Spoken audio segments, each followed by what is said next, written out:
안녕하세요. 안녕하세요. 반갑습니다. 사랑합니다. 병원년 새해가 밝았습니다. 혹시 말띠 계시나요? 말띠가 몇 분 계시는 걸로 알고 있는데 회갑이신 분도 계시고 또 지나신 분도 계신 것 같습니다. 예, 12간지에 내가 말띠여서가 아니라 말하면 모든 동물들 중에서 물론 말이 제일 빠른 건 아니거든요. 말보다 빠른 동물, 4발 달린 동물 중에 말보다 빠른 동물이 의외로 많거든요. 그런데 말이 이 달리는 것의 어떤 그 대명사로 알려져 있는 것 같아요.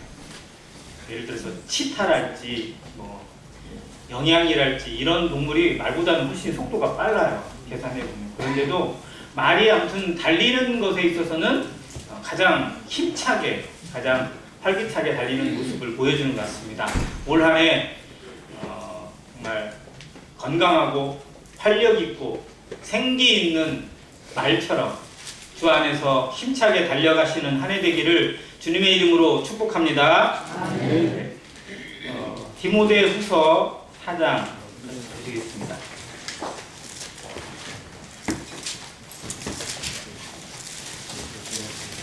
디모데후서 4장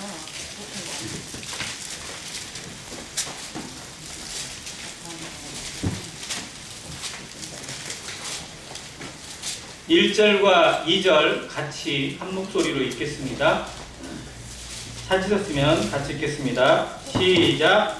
하나님 앞과 살아있는 자와 죽은 자를 심판하실 그리스도 예수 앞에서 그가 나타나실 것과 그의 나라를 두고 엄히 명하노니 너는 말씀을 전파하라. 때를 얻든지 못 얻든지 항상 힘쓰라. 범사에 오래 참음과 가르침으로 경책하며 경계하며 권하라. 아멘. 감사합니다. 디모데후서를 가리켜서 사도 바울의 유언서라고 흔히 부릅니다. 그리고 디모데후서가 총 4장까지 있습니다. 그리고 4장은 두 분류로 나누어지는데 8절까지는 디모데를 향한 사도 바울의 당부와 명령이 담겨 있고, 그리고 9절부터는 어떤 안부, 누군가를 향한 안부와 문안 인사 뭐 이런 부분들로 마무리가 되어집니다. 디모데후서 4장 1절부터 8절까지를 요즘 제가 계속 읽고 있습니다. 계속 묵상하고 있어요. 정말 이 마지막 때를 향한 하나님의 명령과 또 그 시대를 살아가는 성도들에게 주님이 무엇을 부탁하실까? 어떠한 기대를 가지고 계실까? 과연 우리는 주 안에서 어떠한 일을 감당하며 살아가야 할 것인가? 이런 부분들을 계속 보여주시는 것 같아서 오늘 그리고 주어지는 시간 한 2-3시간을 통해서 이 부분을 계속 묵상하고 나누기를 원하는 마음이 있습니다. 또 어떻게 바꾸실지는 모르겠지만 제 마음에 그런 부분을 주셨습니다. 오늘은 1절과 2절의 말씀을 통해서 정말 주님께서 주시는 명령에 대해서 다시 한번 생각하고 같이 한번 따주세요. 때를 얻든지 못 얻든지 항상 힘쓰라. 네. 올해 안에 실천사항으로도 잡은 말씀이긴 한데 이 말씀이 우리 마음에 정말 찌르는 채찍처럼 잘 박힌 못처럼 박혀서 주님의 명령으로 자리 잡고 성령의 강권하심으로 한 해를 움직이는 에너지가 되기를 바라는 마음이 있습니다. 디모데후서 4장의 시작 전에 3장 마지막이 성경에 대한 부분입니다. 그러나 너는 어려서부터 성경을 알았나니 라고 하면서 디모데가 하나님 앞에 어떠한 사람인지 잘 보여주는 단어가 성경입니다. 그는 성경의 양육을 통해서 자라왔고 성경대로 살았고 또 앞으로도 성경대로 살아가야 할 사람인 것을 여기서 확고하게 이야기해주고 있어요. 그리고 성경이 가지고 있는 능력, 권능, 그 힘을 알려주고 있습니다. 그것이 디모데의 삶의 증거예요. 교훈과 책망과 바르게 함과 의로 교육하기에 유익한 성경이 디모데를 지금까지 이끌어왔고 앞으로도 이끌어갈 것임을 분명히 말해주고 있습니다. 네가 앞으로 살아가야 될 삶의 방향과 이정표가 나도 물론 포함되지만 성경이다. 하나님의 말씀이 너의 삶의 이정표요, 폿대요, 목표요, 등불이다 라는 걸 분명하게 제시해 줍니다. 그러면서 4장이 시작돼요. 하나님 앞에서 그리고 예수 그리스도 앞에서 엄히 명한다고 기록합니다. 누구 앞에 있어요? 하나님 앞에 있습니다. 그리고 살아있는 자와 죽은 자를 심판하실, 이건 원래 하나님의 영역이거든요. 심판주가 되시는 분은 하나님이십니다. 그런데 이제 심판의 권한이, 권세가 아들 예수 그리스도에게로 이양이 되었어요. 하나님이 넘겨주셨어요. 이게 빌립보서 2장에 나옵니다. 순종하신 아들 예수 그리스도를 통해서 하나님의 뜻이 성취되어지고 이제 그 아들의 권세를, 아들의 자리를 높이셔서 모든 무릎이 예수의 이름에 꿇게 하시고 모든 입으로 예수 그리스도를 주라 시인하게 하시는 때를 하나님이 선언하셨습니다. 그리고 이제 그분이 심판주가 되셔서 우리 앞에 서실 것을 말씀해주고 있어요. 그분이 다시 오시는 그때가 언제일지 아무도 모르지만 모든 사람들이 이야기하기를, 아니 믿는 자는 더더욱 이야기하기를 너무도 임박했다. 말세 중에 말세라고 이야기를 합니다.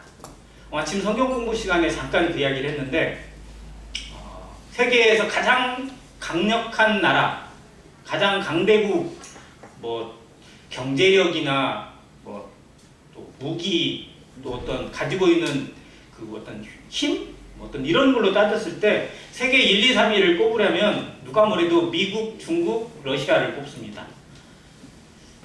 이제 어떻게 보면 약간 좀 저쪽에 쏠리지 않았나 싶었는데 두 나라가 합쳐도 실제로 미국이 안 되니까 어떻게 보면. 근데 아무튼 세 나라의 공통점이 있어요.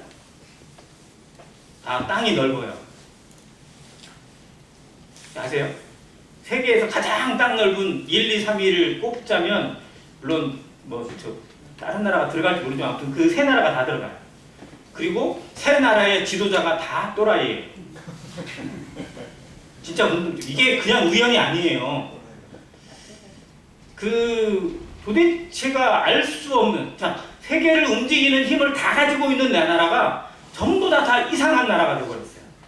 그리고 지금 미국이 베네수엘라라는 나라를 완전히 그냥 어린애 장난감 데리듯이 이렇게 폭격을 하고 공격을 하고 해가지고 대통령 부부를 이렇게 유괴해요, 납치해요, 이렇게. 이게 어떻게 보면 말도 안 되는, 영화에서나 나올 법한 일이지 실제로 일어나고 있어요. 그러면서 뭐라고 하냐면 미국에 있는 석유 회사를 그곳에 보내서 그곳의 석유를 관리하겠다는 거예요. 뭐 때문에 전쟁한 거예요? 석유 때문에 전쟁한 거예요. 자원 때문에 하는 겁니다. 미국이 하는 모든 전쟁의 근본에는요, 자원이에요. 자기 것은 안 쓰고 남의 것을 가지고 쓰겠다는 논리예요. 힘의 논리거든요. 그런데 미국만 그러냐? 러시아도 그래요. 전에 얘기했지만 러시아가 우크라이나를 침략한 이유는 우크라이나 땅 때문에 그럽니다. 러시아는 땅이 넓지만 실상은 먹고 살만하게 누릴 만한 땅이 거의 없어요. 그런데 우크라이나는 엄청난 곡창지대, 세계에서 가장 넓은 곡창지대를 가지고 있어요. 그래서 그걸 탐내고 있습니다. 중국은 약간의 다르긴 하지만 대만을 자기 걸로 흡수하겠다고 하고 계속 자기 땅을, 넓은 땅인데도 불구하고 계속해서 남중국해를 넓혀가고 있어요. 욕심이 끝도 없는 세 나라입니다. 그런데 이 세 나라가 지금 계속 그 욕심대로 이루어지고 그 속에서 세계 질서가 흔들리고 있어요. 말로는 평화를 외치고 있는데 실상은 다 위장 평화입니다. 여기 올 관내에 없는데요. 잠깐 볼게요. 계시록 6장 잠깐 보시겠습니다. 요한계시록 6장입니다.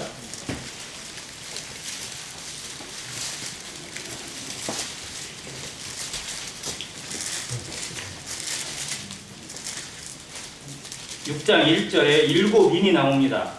일곱 인을 떼기 시작하는 것부터가 실상은 7년 대환란의 시작입니다. 자, 그런데 그 일곱 인 중에 첫 번째 인이 뭐예요? 첫 번째 인을 뗐습니다. 뭐가 나옵니까? 흰 말이 나옵니다. 흰 말은 평화를 의미해요. 그런데 진정한 평화가 아니라, 그리스도로 오는 평화가 아니라 위장 평화입니다. 세상끼리 조약해서 계약을 해서 평화 시대가 도래한다.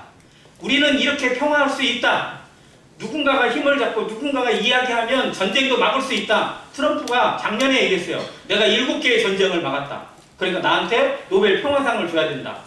그리고 저 스웨덴에 있는 그 왕실 노벨상을 누구에게 줄 것인지를 결정하는 사람들이 있거든요. 그 스웨덴 거기에 포함되어 있어요. 거기에다 협박을 했어요. 나한테 안 주면 니들 가만 안 둬. 이게 무슨 평화주의자예요. 그래놓고 지금 저렇게 전쟁을 벌이고 있어요. 정말 위장평화입니다. 그런데 그 위장평화의 모습, 계시록에 나와 있는 모습하고 지금 세상에 돌아가는 모습이 너무 흡사해요. 정말 성도들 교회에 정신 차리고 봐야 됩니다. 세상이 저렇게 해서 더 안정될 것 같으세요? 더 좋아질 것 같으세요? 더 평화를 이뤄갈 것 같으세요? 아닙니다. 절대 그렇지 않습니다. 세상의 경제는요, 가면 갈수록 더 혼탁해집니다. 더 어려워져요. 금값은요, 더 많이 뛸 겁니다. 지금 금 한 돈이 93만 원? 94만 원 간대요. 전에 70만 원 얘기했는데 그것도 무서워졌어요. 그걸로 투자하시면 돈 벌 수 있습니다. 근데 그걸로 투자할 것인지 주님 앞에 투자할 것인지 좀 고민을 해야 돼요. 자, 세상은 갈수록 경제 혼탁해지고 더 어려워질 겁니다. 정치적으로, 군사적으로, 그리고 정치 이정학적으로 점점점 어려운 시기로 갈 수밖에 없어요. 그게 정해져 있어요. 왜? 주님 오셔야 되니까. 주님 오실 때가 너무 가까이 왔으니까. 이건 막을 수가 없습니다. 우리가 해야 될 일은 누가 잘했네, 누가 못했네가 아니라 정말 주님 앞에 어떻게 설 것인지를 계산해야 합니다. 다른 건 우리 손에 달려있지 않아요. 세상에 경제가 어려워지고 정치가 힘들어지고 우리나라가 아무리 어떤 대통령이 돼도요, 갈수록 혼란해지는 것은 어쩔 수가 없습니다. 그런데 우리가 주님 앞에 어떻게 설 것인지는 우리가 정해야 돼요. 내가 그리스도 앞에, 하나님 앞에 어떤 자세로 설 것인지는 그건 내 몫입니다. 우리 교회의 몫이에요. 그 앞에서 칭찬을 받을 것인지, 부끄러움을 당할 것인지, 책망을 당할 것인지, 이 앞에 서 있는 것입니다. 말씀을 대하면 대할수록 그때가 너무 가까이 왔다는 걸 알 수밖에 없습니다. 그래서 디모데에게 이 말씀을 해주고 있어요. 하나님 앞에 있고 그걸 심판하실 예수 그리스도 앞에서 그의 나라, 그가 나타나실 것과 그의 나라를 두고 엄히 명한다고 합니다. 지금 우리에게 주시는 말씀이라고 저는 봤습니다. 하나님 앞에 서 있습니다. 신앙은 말 그대로 하나님을 앙망하는 것입니다. 여호와를 앙망하는 겁니다. 사람을 보는 게 아닙니다.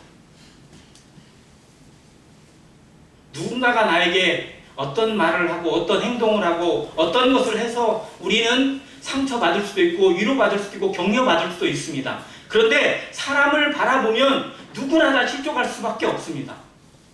왜? 사람은 믿음의 대상이 아니라 섬김의 대상이니까요. 그런데 우리의 신앙은 결국 누구 옆에? 하나님 앞에 있는 것입니다. 하나님을 바라볼 때만 우리는 바로 설 수 있습니다. 우리가 믿는 그 존재가 나에게 전도하고 나에게 복음을 알려주고 나에게 성경을 알려준 누군가 때문에 믿는 게 아닙니다. 나를 위해 죽으신 예수 그리스도 그분만을 믿는 것입니다. 그리고 그분을 따라가는 것이고 그분이 나의 하나님이라는 걸 믿기 때문에 따라가는 것입니다. 사람은 우리에게 도움이 될 수도 있고 회방꾼이 될 수도 있지만 그러나 하나님만이 우리의 유일하신 표대요 우리의 방향타가 된다는 것은 잊지 말아야 합니다. 사도가 되기 전 제자들, 예수님을 따라다니던 제자들, 사람들이 볼 때는 신실해 보이고 사람들이 볼 때는 멋있어 보이고 그래도 자기들이 생각할 때 뭔가 있다고 착각했던 그들의 삶에 늘 사람이 문제였어요. 예수님을 볼 때는 문제가 안 됐습니다. 그러나 상황을 바라보고 환경을 바라보면 늘 문제가 찾아와요. 베드로가 대표적으로 그렇습니다. 주님 바다 위를 걸어오시니까 베드로가 주여 나도 걷게 하옵소서 와라. 예수님 보고 갈 때는 어땠어요? 갔어요. 걸어갔어요. 근데 갑자기 뭐가 보여요? 파도가 보이고 바람이 보이고 막 이 바다가 보여요. 예수님이 갑자기 사라지니까 어떻게 돼요? 푹 빠져요. 빠져가지고 주여 나 좀 살려주세요 라고 됩니다. 우리는 안 그래요? 우리는 대단한 믿음을 가지고 있는 것 같아요. 아니 우리도 우리의 시선이 주님에게서 하나님에게서 잠시 멀어지면요 이상한 데 휩싸이게 되고 이상한 감정에 휩싸이게 돼 있습니다. 그래서 신앙은 늘 내가 정말 하나님 앞에 서 있는 신앙인지를 점검하는 것입니다. 주님 앞에 서 있는 것인지 주님 앞에 정직한 모습, 신앙의 양심이라고 합니다. 이것을 지키고 서 있는 것인지를 늘 점검해야 돼요. 스스로 속이지 말아야 됩니다. 하나님 앞에서 그리스도 예수 앞에서. 그래서 신앙의 모토가 됐던 초대교회 성도들에게 모토가 됐던 단어가 코람데오입니다. 그들의 신앙을 보여주는 단어, 그들의 신앙을 표현해주는 겁니다. 하나님 앞에 있다. 우리는 로마 군대가 있고 황제가의 위협이 있고 반대자들 유대인들의 거짓 핍박이 있지만 우리는 하나님 앞에 서 있다. 그러면서 사도들이 얘기합니다. 너희 예수의 뭐 절대 얘기하지 마. 복음도 전하지 마. 안 그러면 죽여버릴 거야. 안 그러면 때릴 거야. 옥에 가둘 거야. 라고 협박을 할 때 베드로가 얘기했어요. 하나님 앞에서 너희 말 듣는 것이 옳은지 스스로 판단해봐라. 우리는 보고 들은 것을 전하지 아니할 수 없다. 라고 선언했어요. 이렇게 달라졌어요. 하나님 앞에 있으면 하나님의 말씀이 우리를 지킵니다. 하나님의 언약이 우리 마음을 강건케 할 뿐만 아니라 정말 누가 생각하지 못하는 방법으로 평탄의 길을 이끌어 가시는 것을 경험하게 하십니다. 이게 신앙입니다. 그래서 우리의 참된 신앙의 길을 올 한해 다시 한번 모토로 삼고 하나님 앞에서 살아가는 안행교회 모든 성도 되시기를 주님의 이름으로 강력하게 간절하게 기도드립니다. 네. 그러면서 엄히 명합니다. 그냥 명하는 것도 아니에요. 엄히 명합니다. 엄히 명한다는 의미가 과연 우리에게 어떤 의미인지 엄마가 아기한테 부탁을 합니다. 내가 제발 너에게 이것만 부탁할게. 제발이 들어가면요 거기에는 정말 다른 게 표현 없어요. 그냥 다른 거 안 해도 된다. 이것만큼은 잊지 말아라. 이런 거거든요. 그런데 하나님이 우리에게 엄히 명하시는 거, 다른 것은 잊어도 이건 절대 잊지 마라 라고 하는 게 뭐예요? 바로 너는 말씀을 전파하라는 겁니다.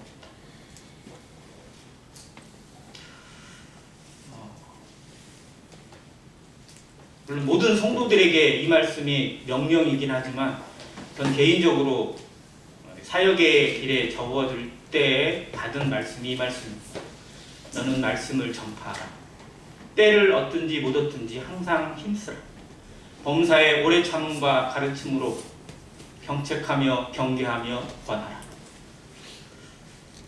저는 하나님의 말씀을 준비하고 말씀을 묵상하고 성도들과 교제하고 나누고 또 그 말씀 안에서 살아가기를 위하는 기도 그리고 그것을 위해서 내 자신을 어떻게 절제할 것인지 어떻게 쳐서 복종시킬 것인지에 대한 참 고민들의 시간들로 여기까지 이르렀다고 말씀을 드리고 싶습니다. 늘 이 말씀이 있어요. 말씀을 준비할 때마다 정말 왜 말씀을 전하는가? 왜 말씀을 전파해야 되는가? 왜 나는 말씀을 준비하고 있는가? 왜 이 말씀을 읽고 있고 이 말씀을 전해야 하는가? 때로는 너무 무거울 때도 있지만 그러나 하나님의 명령으로 하나님의 마음으로 다가와서 놓을 수가 없습니다. 그래서 또 준비케 하시고 또 전하게 하시고 듣든지 아니 듣든지 때를 얻든지 못 얻든지 정말 거기에 목숨 걸고 거기에 모든 것을 걸어서 전하게 하시는 성령의 인도하심으로 여기까지 이르렀습니다. 우리의 삶에 정말 이 자세를 디모데에게 전해주고 있고 사도 바울이 그렇게 살아왔습니다. 그가 이렇게 고백을 합니다. 너희는 나를 본받는 자 되라. 내가 그리스도를 본받은 자 된 것 같이 너희는 나를 본받는 자 되라. 정말 이렇게 말할 수 있는 사도 바울이 너무 멋있어요. 저도 그렇게 말하고 싶어요. 그런데 감히 그렇게 말을 할 수가 없어요. 그런데 정말 그걸 모토로 살아갑니다.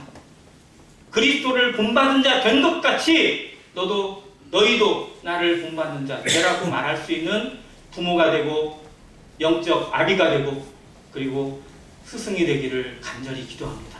안행교회에 그런 영적 아비와 그리고 부모가 그리고 그러한 스승들이 더욱더 많아져서 입으로 말로가 아니라 삶으로 보여주고 삶으로 교훈하고 그리고 이끌어주는 진짜 참된 목자의 모습, 선한 목자들이 더 많이 나타나기를 간절히 기도합니다. 그것이 교회가 생명력입니다. 교회가 활력입니다. 말씀을 전파해야 되는 이유는 너무 많습니다. 너무 분명합니다. 왜? 우리가 말씀으로 살았기 때문에 그렇습니다. 말씀이 생명이기 때문입니다. 말씀이 곧 하나님이기 때문에 그렇습니다. 창세기 1장 1절에 태초에 하나님이 천지를 창조하시니라 라고 선포하셨습니다. 누구도 반박할 수 없는, 그리고 창세기 1장 1절만 믿는다면 그 사람은 곧 성경 전체를 믿는 것이나 다름없습니다. 난 창세기 1장 1절은 믿는데 요한계시록은 못 믿겠어. 이 사람은 안 믿는 거예요. 창세기 1장 1절을 믿잖아요. 그러면 모든 성경을 다 믿을 수 있고 믿게 되는 것입니다. 그런데 그 하나님께서, 천지를 창조하신 하나님이 신약의 창세기로 불리는 요한복음에 이렇게 말씀하십니다. 태초에 뭐가 계시니라? 말씀이 계시니라. 이 말씀이 하나님과 함께 계셨으니 이 말씀은 곧 하나님이시니라. 즉 하나님이 창조를, 세상을 무엇으로 창조하셨어요? 말씀으로 창조하셨습니다. 그 말씀이 육신이 되어 우리 가운데 거하시는 예수 그리스도, 그분이 곧 나의 하나님이시고 나를 위해 죽기까지 순종하신 나의 구원자 되시고 나를 여기까지 이끄게 하시는 성령의 권능으로 우리를 살게 하십니다. 그리고 이 마지막 때에 우리에게 이 시대를 책임지고 이 지역을 책임지고 내 옆에 있는 영혼들을 책임질 수 있는 파수꾼으로 세워서 교회로 세우시고 하나님의 대리자로 세우셔서 하나님의 전파자로 세우셔서 이렇게 말씀하십니다. 너는 말씀을 전파하라. 너는 나를 나타내라 라는 것이에요. 너는 나를 드러내라. 오늘 어떻게 말씀을 전파할까요? 누군가는 강단에 서서 설교로 말씀을 전파하기도 합니다. 누군가는 성경 공부를 통해서, 교대를 통해서 전하기도 합니다. 또 누군가는 개인 대화를 통해서도 하나님의 말씀을 전파합니다. 방법은 정말 다양합니다. 그리고 말하지 않아도 전파하는 사람이 있습니다. 그런 사람 없을까요? 정말 많습니다. 오히려 그 메시지가 훨씬 강력합니다.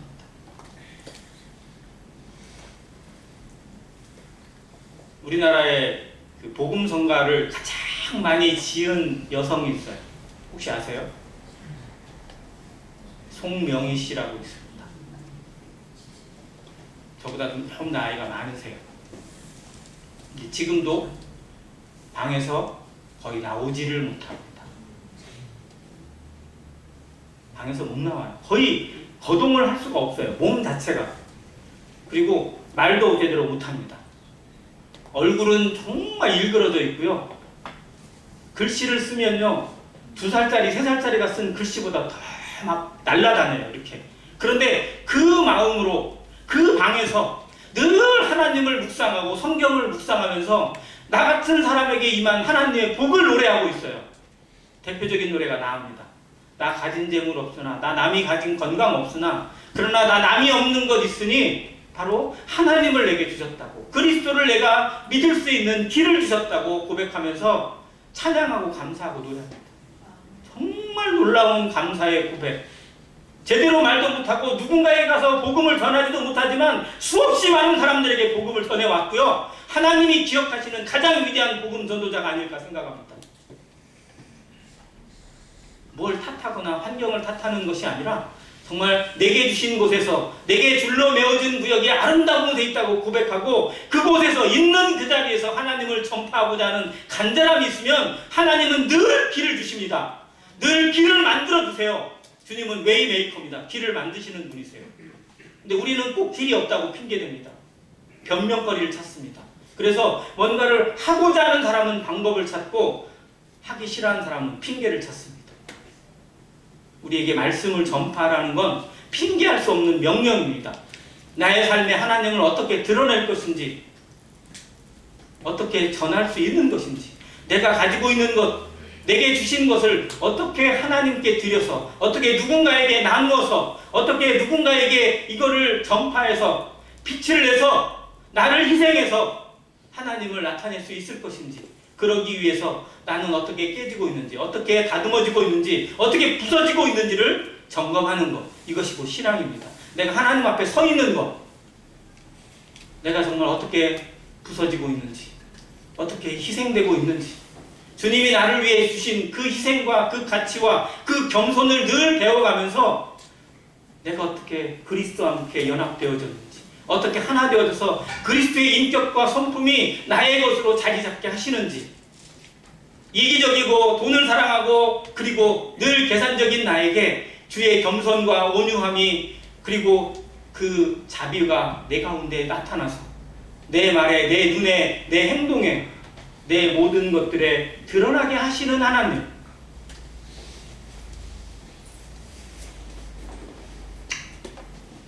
마지막 때 오직 하나님 앞에 살아가는 신앙으로 세상과 비교하지 않고 하나님 앞에서만 기억될 수 있는 그러한 성도들로 살아가시기를 주님의 이름으로 간절히 기도합니다.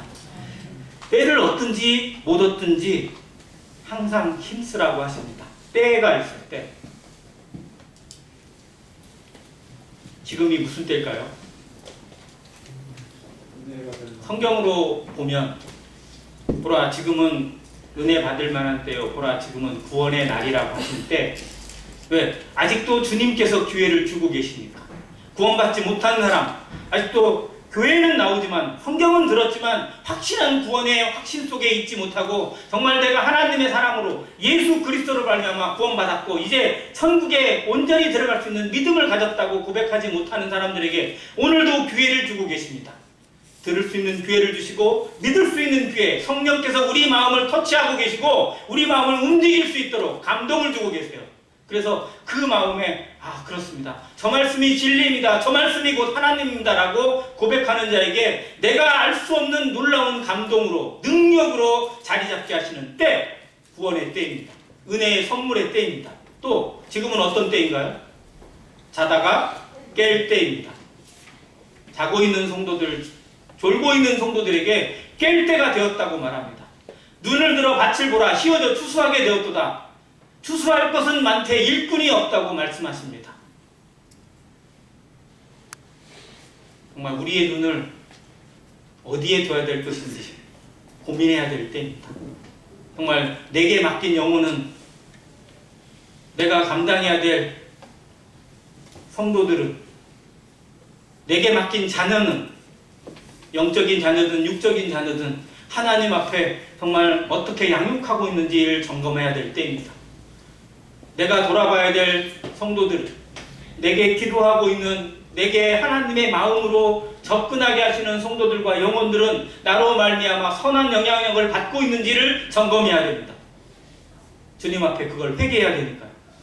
주님 앞에 그걸 계산해야 됩니다. 그래서 때를 얻든지 못 얻든지 항상 힘쓰라고 하십니다.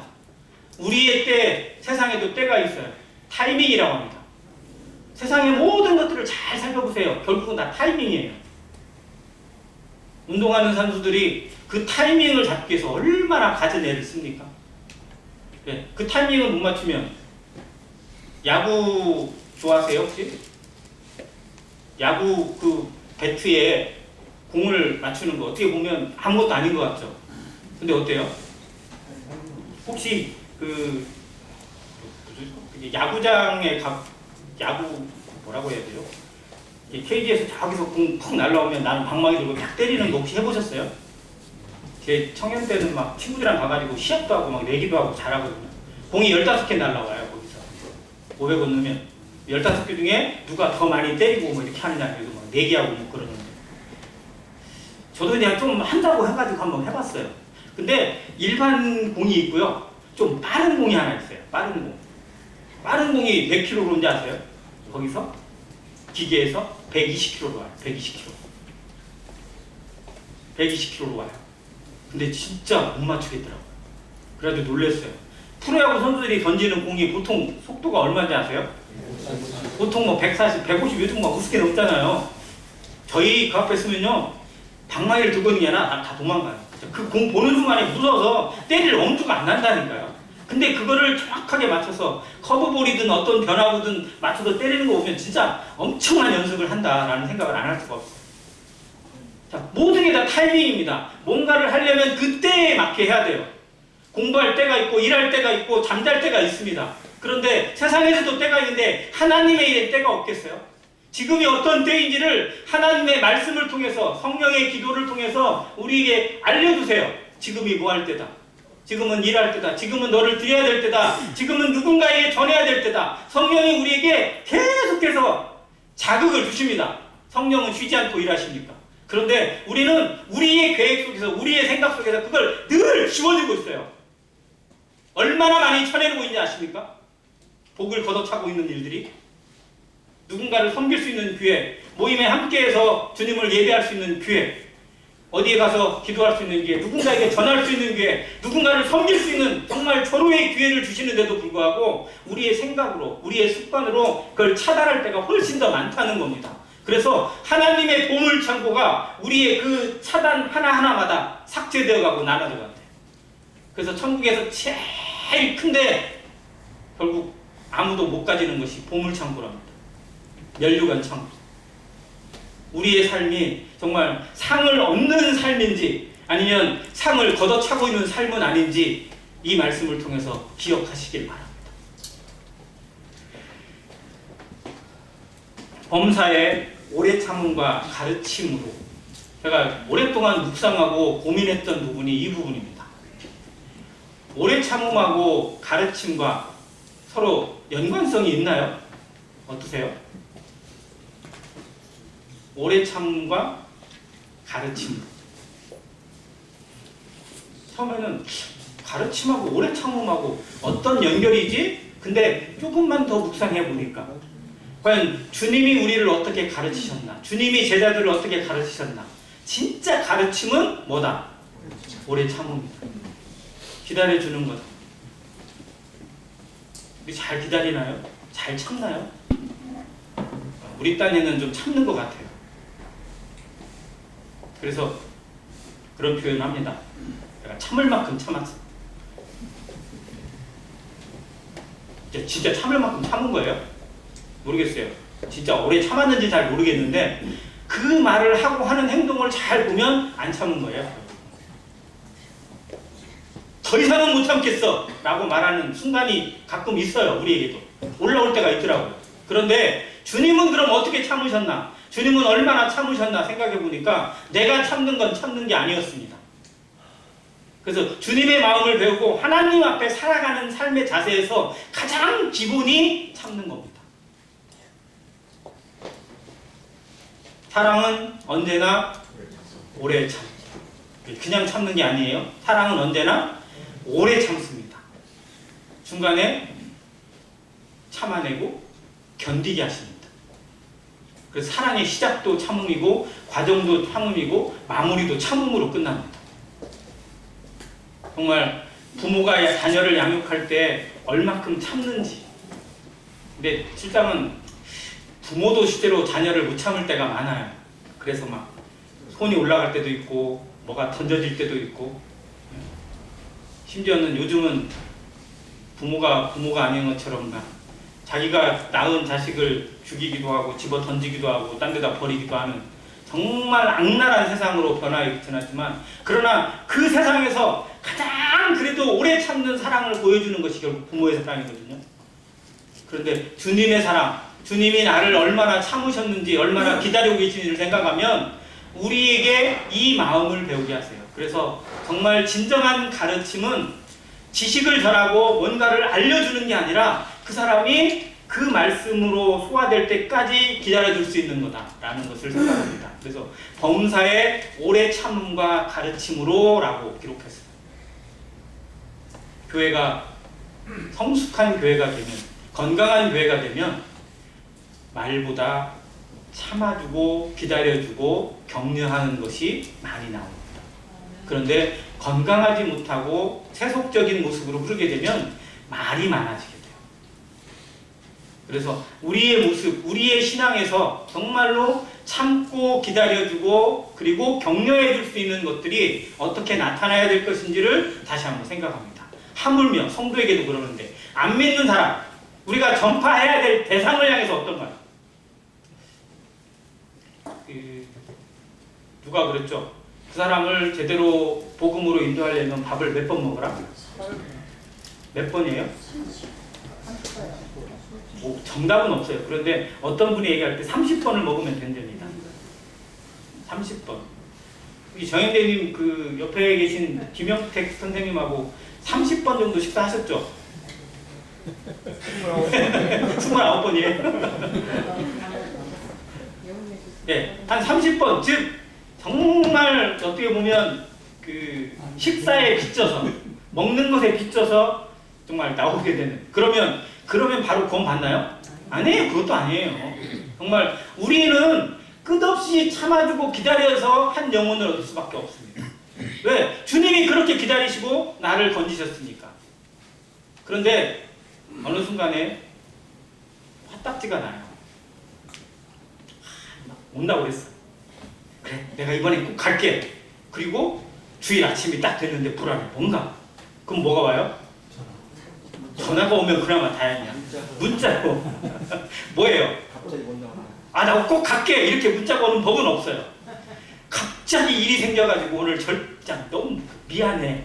네. 어떻게 보면 절대 안 미안한 것 같아요. 그러면 그 다음에 와야 될 거 아니에요.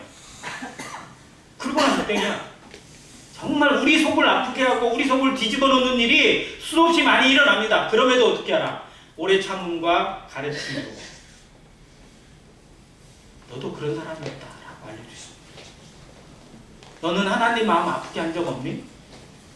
너는 정말 하나님 앞에 예수님 앞에 늘 효녀답게 살아온 것 같아? 라고 물으세요. 그래서 이 말씀이 정말 우리 삶에 인내를 배우게 하시고 긍휼과 자비와 겸손을 배우게 하십니다. 온유함을 덧입게 하세요. 그래서 모세가 정말 그 백성들을 상대하면서 그걸 참아내야 됐잖아요. 백성들이 말 잘 듣던가요? 백성들이 한두 명도 아니고 남자 장정만 60만 명인데 그들이 뭐 말을 잘 듣는 사람 여기저기서 군소리가 왜 없겠어요. 그런데 모세는 온 지면에 온유함이 승한다라고 하실 때까지 연단을 받았어요. 그 기간이 양을 치는 40년이었습니다. 그러고도 역시 계속 하나님의 연단을 받아야만 했습니다. 정말 우리는 어떠한 모습으로 주님을 배우고 닮아가는지를 경험하지 않으면 안 됩니다. 그래야 하나님과 함께 일하는 자, 하나님의 일을 한다고 하는 것은 하나님의 마음으로 하는 것이지 내 의지로 내 노력으로 하는 것은 아니라는 사실입니다. 그런데 우리는 우리의 의지와 우리의 계획과 우리의 생각으로 일하려고 할 때가 더 많아요. 그래서 조금만 반대가 오고 조금만 믿으면 금세 실망하고 화가 내고 불평을 합니다. 그런데 정말 내가 하나님과 함께 일하는 가운데 있을 때는 실망하지 않습니다. 그 차이가 있더라고요. 그래서 계속 해나갈 수 있어요. 잠깐 하다가 멈추는 모습들 자체가 실상은 내 일을 하고 있다는 하나의 반증이기도 합니다. 그래서 올해 안에 성도들 계획하신 일들이 잠깐 하다가 멈추는 그런 양은 냄비 같은 신앙이 아니라 정말 꾸준하게 어떠한 상황이 오더라도 지속적으로 해나가시는 그런 돌솥 같은 은은하게 베껴지지만 그 열기가 끝까지 이어져가는 그러한 신앙으로 하나님께 충성되어지기를 간절히 기도합니다. 경계하며 경책하며 권하라고 하셨어요. 경책과 경계는 거의 같은 단어입니다. 실상은요, 원어를 찾아보면 경책보다 경계가 훨씬 더 강력한 단어예요. 우리가 생각할 때 경책이 훨씬 세 보이잖아요. 그런데 경책보다 경계가 훨씬 더 무서운 단어더라고요. 찾아보니까. 그런데 두 단어 다 뭐냐면 잘못된 길을 가고 있는 자녀를 회초리 대듯이 혼을 내어줘서 경계에서 책망해서 다시 돌이키는 겁니다. 회개케 하는 겁니다. 그리고 동시에 뭐가 이루어져야 되냐? 권함이 이루어져야 돼요. 교회는 혼내는 사람만 존재하고 치리하는 사람만 존재해는 절대 설 수가 없습니다. 그래서 교회의 은사를 다양하게 주셨어요. 교사의 은사도 있지만 목자의 은사도 있습니다.